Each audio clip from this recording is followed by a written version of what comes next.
वही नेटवर्क को प्रेफर करती है। ठीक है, सो आपका जो नेटवर्क आर्किटेक्चर है वो एकदम एफिशिएंट होना चाहिए, डेटा ट्रांसफ़र उसका प्रॉपर होना चाहिए और लो लेटेंसी होना चाहिए।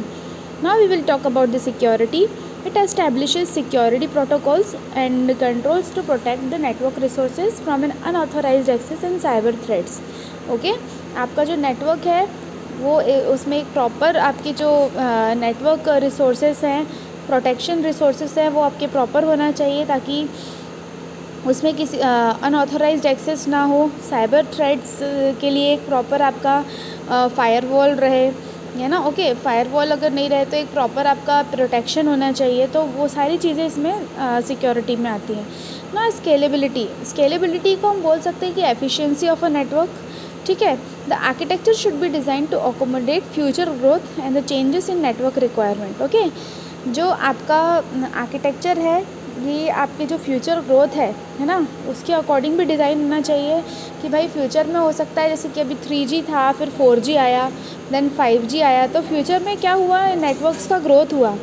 ओके, तो उसके अकॉर्डिंग जो आपका नेटवर्क स्ट्रक्चर वो बन रहा है वो फ्लेक्सिबल रहे ताकि इसमें आप कोई भी रिक्वायरमेंट्स नेटवर्क में कर सकें। Okay, efficiency, it ensure the efficient use of network resources, minimising cost and maximising performance.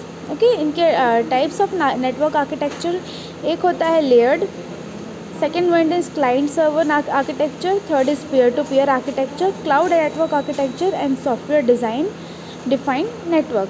Layered architecture क्या होता है, इसमें this approach organises network into multiple layers each with specific function as soon as models like OSI and TCP and IP protocol. ठीक है, इसमें क्या होता है, एक नेटवर्क होता है, उसकी काफ़ी लेयर्स होते हैं, लेयर्स में वो जो उसका वर्क होता है वो डिवाइड होता है। ठीक है, और हर लेयर का एक अपना स्पेशल फंक्शन होता है, यानी कि एक लेयर होगी वो उसको ट्रांसफ़र करने का काम करेगी, दूसरी की लेयर रहेगी वो उसको मॉडिफाई करने का काम रहेगी, थर्ड लेयर में फिर ऐसे कई लेयर्स में वो चीज़ें डिस्ट्रीब्यूट होते होते फाइनल हमारा जो है एक एंड रिज़ल्ट हमको शो करेगी, तो वो लेयर्ड आर्किटेक्चर में आता है।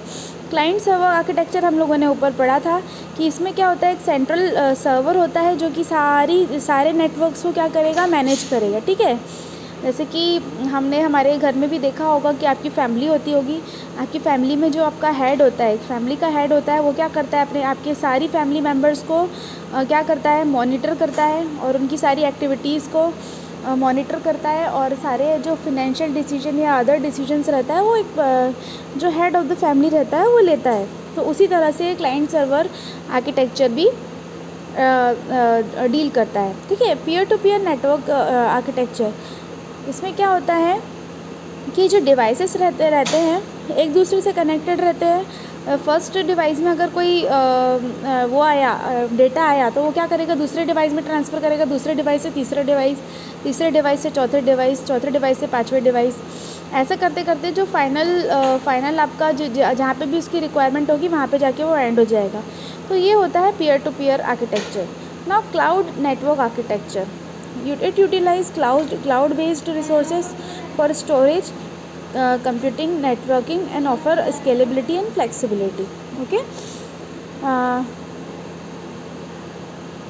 ऐसे ये क्लाउड कंप्यूटिंग हम लोग पढ़ रहे थे। तो क्लाउड नेटवर्क होता क्या है, देखिए मैंने भी यहाँ पे सर्च किया है आप लोगों को बताने के लिए कि cloud network is also known as cloud networking. It is a wide area network. Okay, क्या होता है, वाइड एरिया नेटवर्क होता है that utilizes cloud-based technologies to connect user resources and applications.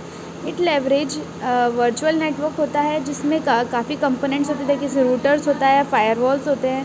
Firewalls I think आपको पता होगा, firewall मतलब एक ऐसा सिस्टम, एक ऐसा, यानी वॉल से समझ में आ रहा है, एक ऐसी प्रोटेक्टेड लेयर होती है जो कि अनऑथोराइज्ड एक्सेस या अनऑथोराइज्ड यूज़र्स जो रहते हैं उनको एंटर होने के लिए रोकती है। कंप्यूटर में फायरवॉल, हर कंप्यूटर में फायरवॉल ऑटोमेटिकली इंस्टॉल्ड होता है, आपको उसको अलग से इंस्टॉल करने की ज़रूरत नहीं होती। ओके, मैनेज्ड बाय क्लाउड, ये सारी चीज़ें किसके द्वारा मैनेज होती है, क्लाउड सर्विस प्रोवाइडर के द्वारा डील होती है, to offer on demand scalable and flexible network capabilities. Okay, okay, so next one is the software defined networks. What is SDN, जिसको SDN भी बोला जाता है, network architecture that uses software to control and manage network. Okay, ऐसे network architecture जो कि एक software use करते हैं मैनेज और कंट्रोल करने के लिए नेटवर्क डिवाइसेस को. ठीक है, एंड प्रोवाइड एजिलिटी एंड प्रोग्रामेबिलिटी. तो SDN को हम बोल सकते हैं कि हमारा फ्यूचर है.